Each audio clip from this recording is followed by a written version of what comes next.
What's going on? It's the Rap Nerd, and I just got out of seeing Guy Ritchie's latest joint, Operation Fortune, and woo! This was a joint. Oh man, I love this film. I had so much fun from start to finish. This is my type of action shit right here. Jeez. Now, I don't know if many people know about it. The trailer got a lot of views, but they just released it 2 weeks ago. So I'm guessing they did an early screening to have word of mouth carry this thing to more people because the movie's good. So off rip, just know that, man.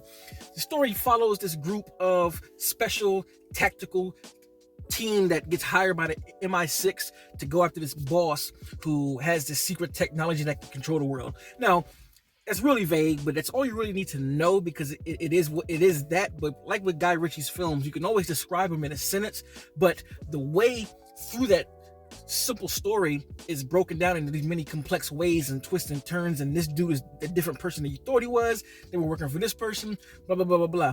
Same thing here in pure Guy Ritchie format, and I just loved it. Now, we all know how Guy Ritchie has Man of Uncle, and that gets looked at as like his version of James Bond. This one here is like his version of Mission Impossible, and oh boy, like it is fired. Like imagine Mission Impossible with Guy Ritchie's flavor just all over it throughout. And this is what this is. And I don't say that to like downplay this movie because it's its own thing for sure. But I guess just to put you in the kind of mindset of what it is, it has that same energy of a Mission Impossible with the way it handles things because this movie's action packed, and that's what I love about it. And having having Jason Statham at the forefront, like point period. Like, look, I liked Wrath of Man, but I really wish I would have seen Jason Statham do his thing with the fighting a lot more in that movie, but I understand why they didn't because Jason Statham has such a physical presence that they were just using him as like they were using his presence as the scary thing, and you bought him being a mafia boss. Like, it worked so well, but I did want to see him kick some ass. I got it here. Ooh, I got it here.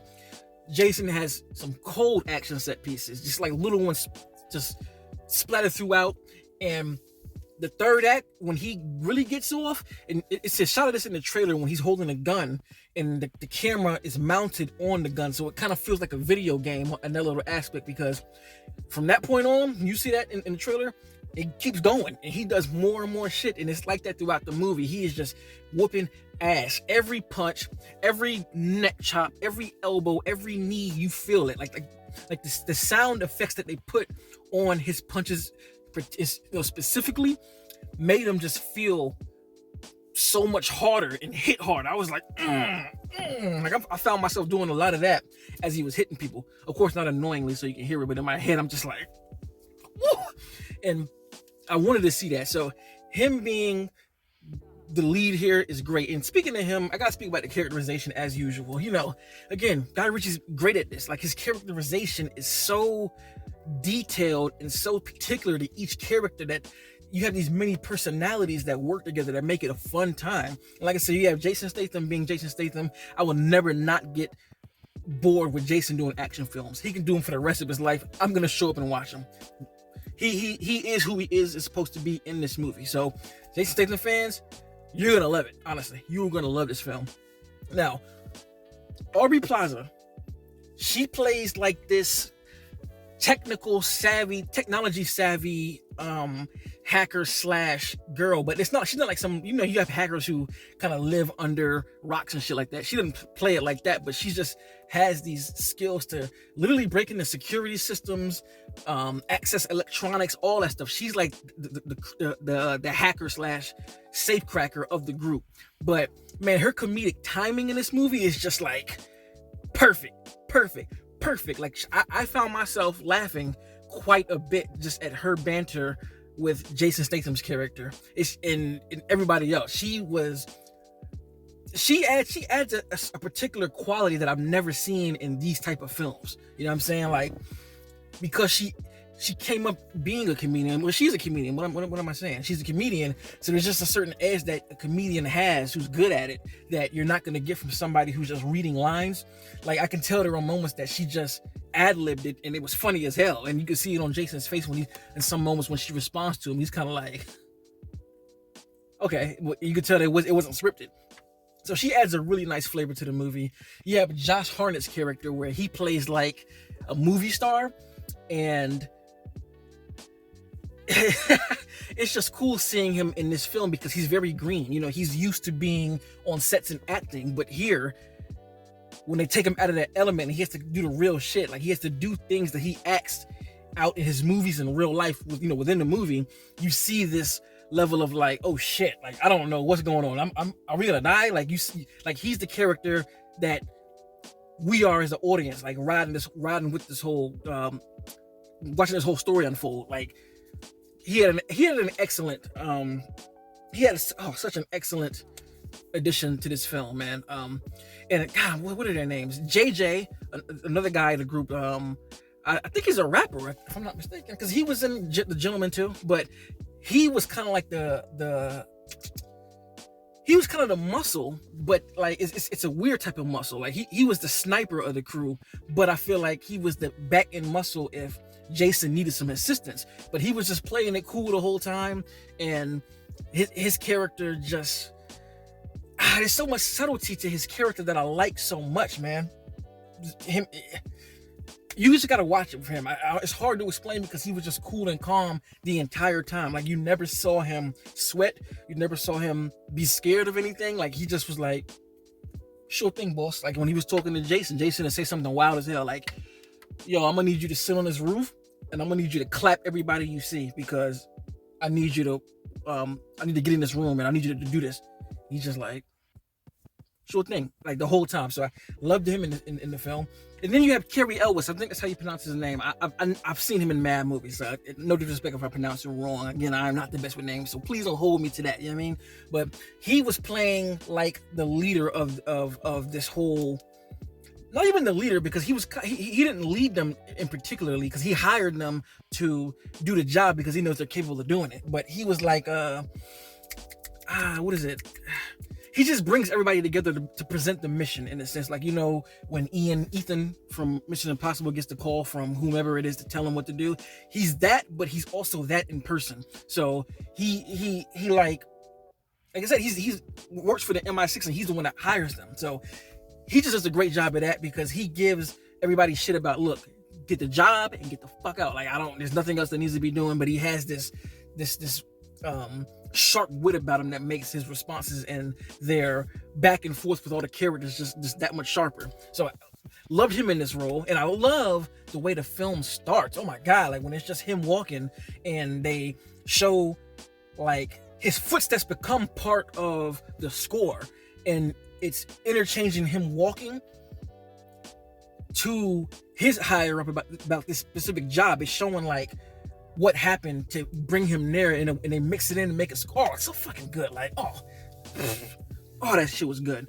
And then Hugh Grant's character, of course, he's been in all of Guy Ritchie's films, and here he was a little different. You know, he's this billionaire. I forgot what he even does, but he's a billionaire, and the way he's roped up into the story is different than what he's presented, and then it kind of goes a different way. Like, you know how Guy Ritchie does. I mean, the same way in The Gentleman, how he was playing the screenwriter who was caught up in all the bullshit going on. Same thing here, but just a different flavor and a different side of the story. And God, this one was. I'm an action junkie. I don't talk about it that much because, you know, I have a specific flavor of action, and it's like this. The one that's like leads with you know, guns and weapons, but also has the martial arts to go along with it, with Jason Statham doing his thing. Like, and I say Mission Impossible because, again, the scale of this shit is like very wide. Like the different countries. I mean, you have fucking helicopters shooting shit up. You got bombs going off. You got mobs. You got castles and mansions and boats and yachts. Like, this is my type of espionage film. I love these. Like, this is going to be one that I revisit constantly, like I do Mission Impossibles or the 007 films or even the Bourne Supremacy. Like, this joins those. Not saying that this is as good as those, but just for my enjoyment factor, just what I like to see, this is joining those, man. Oh my God. Like, I had such a time, and what a way to kick off March, because March looks to be the action movie month of the year, and it's the kickoff to everything with all these films we got coming. Boy, it's this. Whew, what else can I say about the film that I haven't said already? I talked about the characterization, the score, of course. The writing is witty, the dialogue is just great, the banter, the natural comedy. Like, there's this one scene when Jason's character is on the plane with JJ, like I said, the other guy in the crew, and JJ's drinking wine, and Jason walks up, he's like, here, and he grabs another bottle, pours some wine in it, and he's like, look, there's drinking wine, and then there's drinking wine. And he passes it to him, and that's when, what's his name, Carrie, I forgot, did I miss his name already? But Carrie, aka the MI6, worker, or whatever title he has, he's like, I told you to stop spending all of this money. And Jason just looks at him like, whatever, and turns to JJ like, taste the wine. JJ's like, whatever. Woo! that shit's funny as hell. It's subtlety like that really shines through with this film, because Mission Impossible, again, it doesn't have that much. Well, I can't say that because Benny is funny as hell. It's like Benny, all right? So this movie is like more Benny in the film, the way that the humor works. Like, it's just situational humor. It's not like overbearing and out of place. When shit gets real, it's real. Oh man, this movie was fucking great. Like, I'm not calling this movie perfect, because there's possibilities that you can find whatever the fuck you want. But I found this movie, what is this nigga doing? I found this movie to be entertaining and fun as hell. Point blank period. I enjoyed myself. If you wonder if you should go see it, definitely go. As a fan of this genre, I had a fantastic time at the film, at the theater, and I think you will too. So if you've seen it, or if you were at an early screening tonight, let me know what you thought about the film. Did you like it? Did you love it? Where do you hold it in Guy Ritchie's filmography? I don't know where this is at, but it's up there. Like, it is up there. It's like that, for real. But anyway, if you like this kind of content, make sure to like and subscribe. And until next time, peace. RapNerd Productions, no capping, that's word to mommy.